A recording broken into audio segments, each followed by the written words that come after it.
Cell, la 9e enquête du département V, de Jussi Adler-Olsen, traduit du danois par Caroline Berg, lu par Julien Châtelet. Les dossiers des 2 derniers candidats à l'élimination étaient posés sur la table, à côté de la bougie de l'avant qui diminuait avec détermination en direction du chiffre 1. Leurs 2 visages souriaient sur les photos, avec des regards hautains et durs. Leur CV puait l'ambition et l'égocentrisme. 2 hommes de pouvoir qui ne reculaient devant rien pour réussir. Qui allait l'emporter? Là était la question. Le choix n'était pas aisé. Le premier était sur liste d'attente depuis plusieurs années, et l'autre n'était en liste que depuis quelques mois. Fallait-il choisir celui qui faisait le plus de mal, ou bien le plus facile à éliminer? Ou alors celui qui ne manquerait à personne, et dont la disparition ferait le moins de vagues? Chaque fois, c'était le même dilemme qu'il fallait traiter avec le plus grand sérieux. Et le fait que le premier candidat soit célibataire et sans enfant faisait évidemment pencher la balance de son côté. Un homme extraverti dans son genre, qui a choisi de vivre seul, est capable de décisions imprévisibles. Il fait des tas de nouvelles rencontres, et son cercle d'amis varie constamment. La liste de ses relations est plus difficile à établir. Une éventuelle enquête avait des chances de partir dans tous les sens, et de rendre le travail de la police long et compliqué. Un avantage qui méritait d'être pris en compte.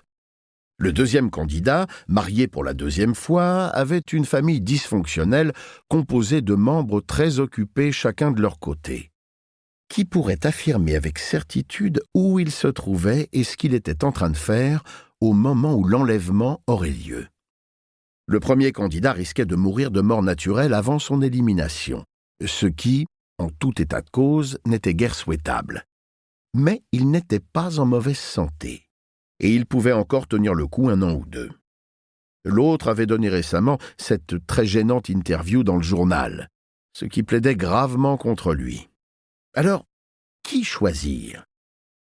L'enlèvement ne devait avoir lieu que dans 1 semaine, mais il fallait aussi penser aux préparatifs. Une lumière puissante éclaira brusquement les 2 photographies. Le détecteur de mouvement avait repéré un visiteur remontant l'allée. La sonnette de la porte déchira le silence de la maison. Il était minuit moins 20. Qui cela pouvait-il être? Les documents disparurent sous le sous-main verre-bouteille et un coupe-papier à double lame, pointu comme un pic à glace, émergea du tiroir. Depuis de nombreuses années, ce genre de précaution était devenu indispensable. La physionomie du visiteur fit l'objet d'un examen méticuleux sur l'écran de contrôle. L'image n'était pas très nette, mais l'individu était seul, et il se tenait parfaitement immobile.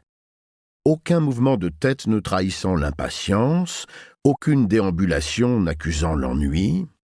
La porte d'entrée fut entr'ouverte d'une main, avec précaution, tandis que l'autre restait caché dans le dos, les doigts tenant fermement le manche de l'arme blanche.